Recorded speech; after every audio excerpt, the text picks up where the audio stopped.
My wife and her family blew up at me because I refused to let them name our son after her late brother. He was a loser who ruined the lives of everyone around him.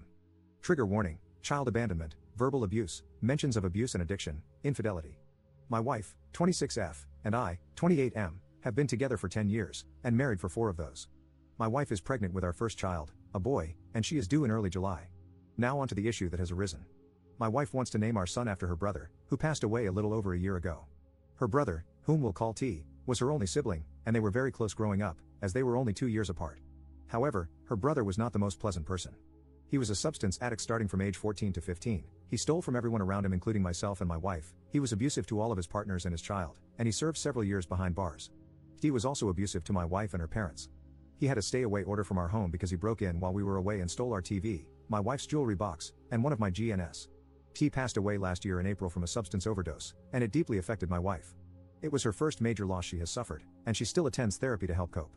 When we found out we were having a boy, she immediately wanted the name to be T's name. I heavily disagreed, and I have offered many replacements, other family names like her father or grandfather's, but she will not budge.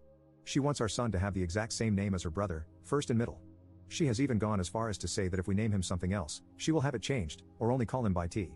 My final straw was when my wife ordered a blanket with T's name sewn into it for our son.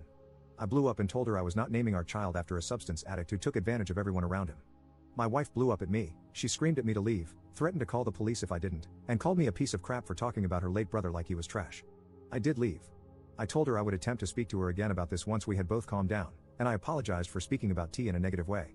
I'm getting calls nonstop from her family, calling me names for speaking about T and not wanting to honor him by naming our son after him. My family is on my side, her family is on her side, and my friends are split on the matter. So, am I a massive jerk for not wanting this name for our child? Update 1. Hello, internet humans. Not sure if any of you remember my first post a few months back, but I just logged on and saw I had a few messages, so I figured I would post an update. So, if you recall from my first post, my wife and I were expecting a baby boy in early July, and our conflict was occurring over my wife wanting to name our son after her late brother. We got into a huge fight, some names were called, and threats were made, which led me to this subreddit to ask for advice and opinions from internet strangers. Well, a week after the post, I sat down with my wife, and we had a very long and difficult conversation. She broke down and admitted she was struggling more than she let on with the loss of her brother, and she told me she felt uncomfortable talking to me about it due to my feelings towards him and how he lived his life. I was devastated, to say the least. I have never felt like such a horrible partner. I was selfish, I failed to see him as anything more than his mistakes, and I failed to support my wife through his passing. It was a long talk with lots of tears, and we both agreed to be more open in the future and less judgmental. We started attending therapy together less than 2 weeks after that, and we have been going ever since once a week. It was rough at first, but it has helped tremendously in dealing with the bumps in the road of marriage. As for our son, we came to an agreement on a name after lots of long discussions, a first name we both adored and her brother's middle name, just spelled differently. It was a good compromise for both of us, and it was my son's own name that no one before him had carried. We were both happy. Then, on July 3, 2022, my wife delivered a beautiful, healthy baby girl. To say that we were shocked would be an understatement. My daughter came home the next day, and since then I have still been in awe of how we created something so perfect. We didn't figure out a name until she was a week old, but I am happy to share that Eleanor Shea is what we came up with. We are still adjusting to life with an infant, but so far it has been nothing short of amazing. Thank you for your past advice, internet friends and strangers. Update 2. Op posting in r/infidelity 1 year after the last update. I'm just here to vent my frustrations and scream into the void about my current situation. I can't talk to anyone in my personal life about this. My wife is cheating on me, she has been for the past 2 months. I just don't understand. I don't even know where to start to begin to understand. We have a beautiful home, stable careers, we're not financially struggling, no substance abuse, and we attend therapy together. Our daughter is healthy, perfect. Our 6-year wedding anniversary is 3 months from tomorrow. We've been together for 11 years. I have spent the last 2 days examining everything about us under a microscope, trying to find when it went wrong. Where did I go wrong? When did she become unhappy? When did this life, our life, become unsatisfactory for her? For her to step outside of our marriage with some random guy she met on Facebook? For her to throw our family away? I just don't understand. I found out on Monday, completely by chance. My daughter's tablet was out of charge, so I grabbed my wife's iPad so she could watch her nighttime videos and go to sleep.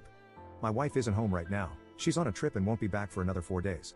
I keep hearing message notifications dinging on her iPad while my daughter has it, so I took it to turn it on silent, only to see a man's name I didn't recognize with a little winky face next to it. I went through everything. They've done it all, met up, spent the night together, went on dates, they even have a romantic cruise planned for next month. The same cruise she told me was a bachelorette trip with one of her friends. All of these outings that I encouraged. She told me they were with friends, and I encouraged her. I was so proud she was getting out there and becoming more social, since she expressed motherhood made her feel like a recluse.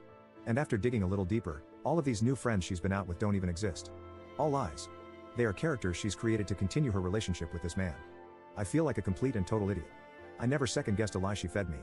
I gave her my 100% trust. We've been doing couples therapy for a year, we communicate, we go on dates, we give each other gifts, our bedroom life was great. I never, not even for a second, would have suspected this. I don't know how to confront her with this. I don't want this. I don't want to split up our home. But I know that this isn't something therapy can fix. I know myself well enough to know I'll never be able to trust her again. Do I just let go? Let her go be with this man who clearly makes her happier than I can? My entire existence is intertwined with her. How do I even begin to untangle that and separate? I have 4 more days to sit and overthink this. I genuinely don't know what to do. Update 3. I posted here almost a month ago, venting my frustrations about discovering my wife's affair, and I received a magnitude of comments and messages filled with advice and kind words. For that, I thank everyone who took the time to comment or write to me, and I'm sorry for anyone who related to my situation. I'm here with somewhat of an update, but mostly more venting. My life is upside down, and it feels good to get it all out somewhere. After making my post, I took the advice of everyone and gathered up all evidence and contacted lawyers in my area. I found a really great one and went ahead and started on divorce papers before my wife got home. I also got tested for any STIs and told my parents and best friend about the situation. I took my daughter to my parents so I could have the alone time to mentally prepare myself to face my wife with this discovery. I rage cleaned a lot and cried a lot those last 2 days before she got back. I packed some of her stuff, but then unpacked it and cried more. I had planned to lay out all the screenshots along with divorce papers on our dining room table and just sit and wait for her, but I didn't get the chance to do that. She was supposed to get home later in the afternoon on Sunday, but she ended up getting back around 6:30 that morning. She didn't call or text in hopes of surprising me. I was up drinking coffee, and, you guessed it, crying, when she walked into the house. I didn't greet her, I just went and got the folders of evidence and divorce papers and gave them to her. I don't remember anything she said that day, but I just said I knew, I wanted a divorce, and I would keep the house as it was in my name solely. It hurt a lot. I wanted to hug her, but also scream at her. There were lots of tears from her and lots of yelling at me. I didn't say anything. I told her we could discuss it at length with lawyers present once she accepted the situation and calmed down. I think someone called it gray wall in the comments of my last post. Not entirely sure, but I tried my best to do that and not show emotion or argue with her. It was really hard, the hardest thing I hope I'll ever have to do. She betrayed me, but I still felt awful making her cry. She left that day with some clothes and personal belongings and went to her parents' place, and my parents and best friend came to stay with me and my daughter. I had my lawyer arrange a meeting between us to discuss custody, belongings, money, and everything else that following Tuesday. Well, Monday I got a call from my clinic to come in to review results of STI tests, and as it turns out, her parting gift to me is HSFAU too. I cannot describe in words how angry, sad, and shattered I am. I'm still accepting it, I don't think I have yet, but I'm working on it. I know it's common, very common, and it's not going to unalive me, but it doesn't make it blow any less. I joined a support group on Facebook, those people are great. Going into Tuesday with that knowledge was awful. I felt so much shame bringing that up in front of not only her but both of our lawyers. I knew if I tried to discuss it with her privately, it wouldn't go well, not with the amount of anger and sadness I had in my system. She never apologized, she was a different person that day. I felt like I was looking into the eyes of a complete stranger, no emotion whatsoever. Divorce-wise, everything is cut and dry. We separated finances, the house is mine, we are just waiting the 90 days for it to finalize. There were no objections on her end but one, she wants to terminate her parental rights over our daughter. She doesn't want her anymore. Our daughter, our baby. I was f***ing blindsided. I'm still blindsided. My daughter is 1, but she loves her mama. Mama was her first word. She's only 1. It's been 3 weeks, and the pain I have felt, the pain for my daughter, for my family, has been indescribable. I don't know who she is anymore. I don't know what changed or when it changed, but it terrifies me. I feel like my entire life was pulled out from under me. I haven't talked to her, per lawyer's advice and my own fear of what I would say. She hasn't seen our daughter, she told me that day she didn't want to. She didn't want any pictures from our home, any memories. Just her clothes and electronics. I don't understand any of it, and I don't think I ever will. We have to go to court for her petition to terminate rights, and I don't want to look at her.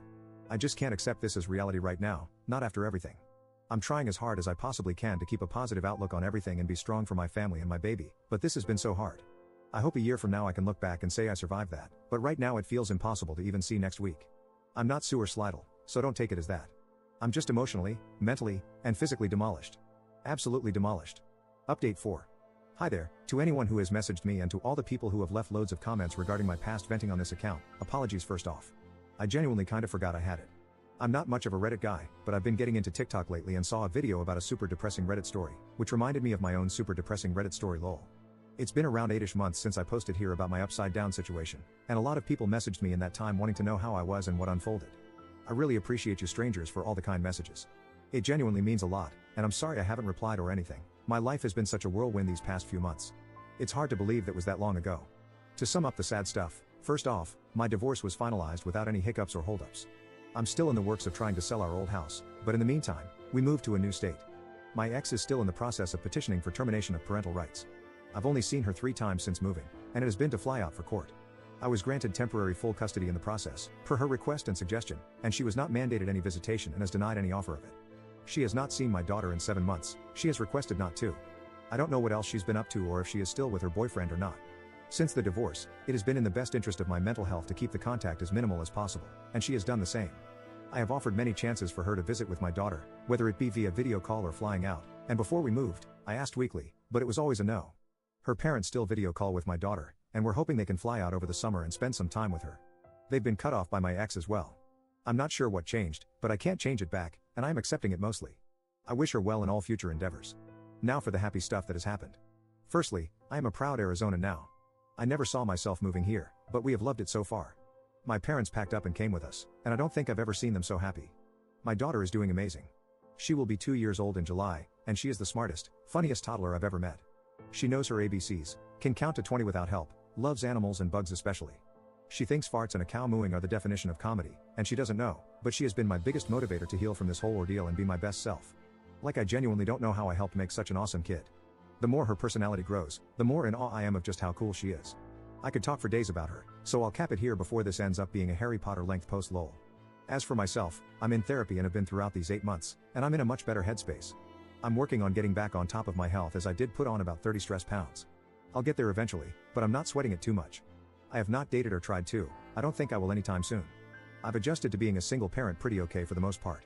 I credit that to my family and friends more than anything because they have been a huge support system throughout this. There are still really hard moments that have happened, and I know there are more to come, but I will roll with it just as I have this and hope to come out on top. This is not the end of the world for me even if it feels or felt like it in the moment. The sun will rise tomorrow, birds will chirp, and all will be well. Thanks to my therapist for that, those 2 sentences have helped me immensely. Sorry this ended up being so long, I should really pick up journaling. Maybe a blog or something lol. But thank you again to everyone who took the time to give me advice in the hardest time of my life, and thanks again if you read this. I genuinely appreciate it.